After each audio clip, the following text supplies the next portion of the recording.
I'm going to show y'all real quick how you can heavily improve your mixing. Super simple process. I'm going to just show you my process. It's super easy.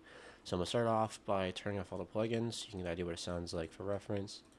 So go ahead and disable everything here. Alright, gonna get play. Billionaire.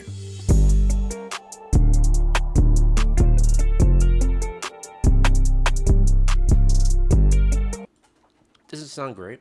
And so I'm going to turn everything back on. I really wish there was a way to turn all plugins on at once. And then what I'm going to do is I'm going to show you what it sounds like with. So I'll just play this section right here.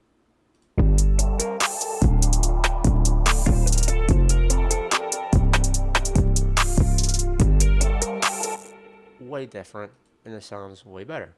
So I'm going to show you first off my master. What I do for all my every channel, like every instrument I do, including the masters, I just have presets. So what I want to do is right click the mixer entity track file and then save mixer. I can't English. Mixer track state as, and it'll open up your Explorer, and then you can just create a folder. Like for me, I have all the different genres, but I pretty much just use hip hop for everything because it's pretty. It works for pretty much everything. And boom, there you go. There you have it.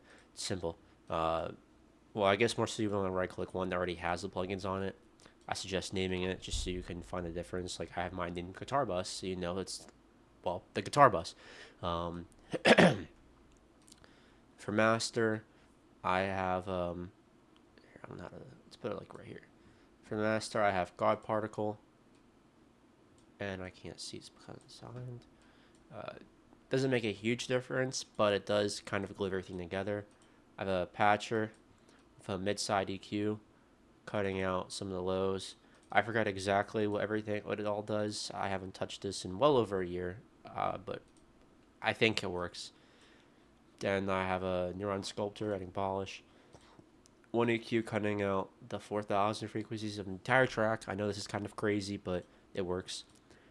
Cutting another EQ, cutting out 16,500 and above, and 35 hertz and below. As far as I've been told, those are the frequencies that humans can't really hear. My Guitar Bus has just compressor, 40-bit overdrive, reverb, delay, EQ, cutting out the lows. Another thing I do with my 808s is I have a Fruity Peak controller, and what it does is anytime the 808 hits, it's automated. So let me show you the EQ. Anytime the 808 hits, it ducks. I think it has to one. Is it 160?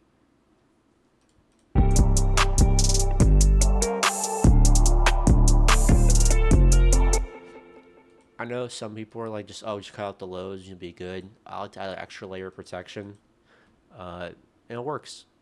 If it isn't broken, don't fix it.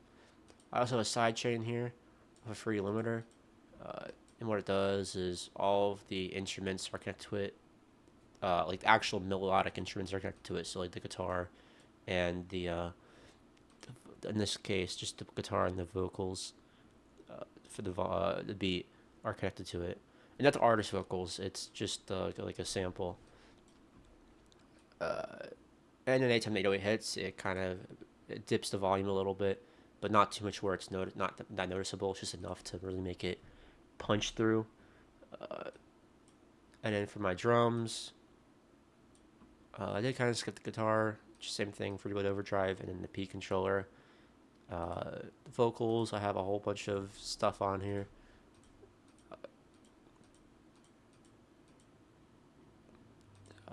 808, all I have is a Fruity Peak controller.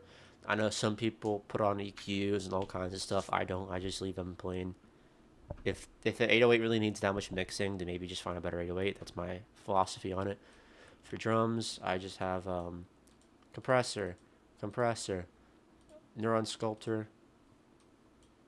I use Lander on my drums, which I know is supposed to be used for mastering, like the whole track. I use it on just the drums. Uh, I used to use it on every single individual element or instrument, but it completely destroys your computer. Unless you have a NASA computer, it's gonna destroy your computer and make your project unusable. Just have it on open preset with focus at 100%, and then I have a little bit of reverb just to give the entire, just to give all the drums a little bit more space. And then I have my voice tag, but this is a pretty simple process. I know I'm not like by no means a master at mixing, but this is what I've found to work. And unless you have like a bajillion-dollar studio, this works. Like it works. People aren't gonna complain about the mix of your song if you just do this. But yeah, that's it.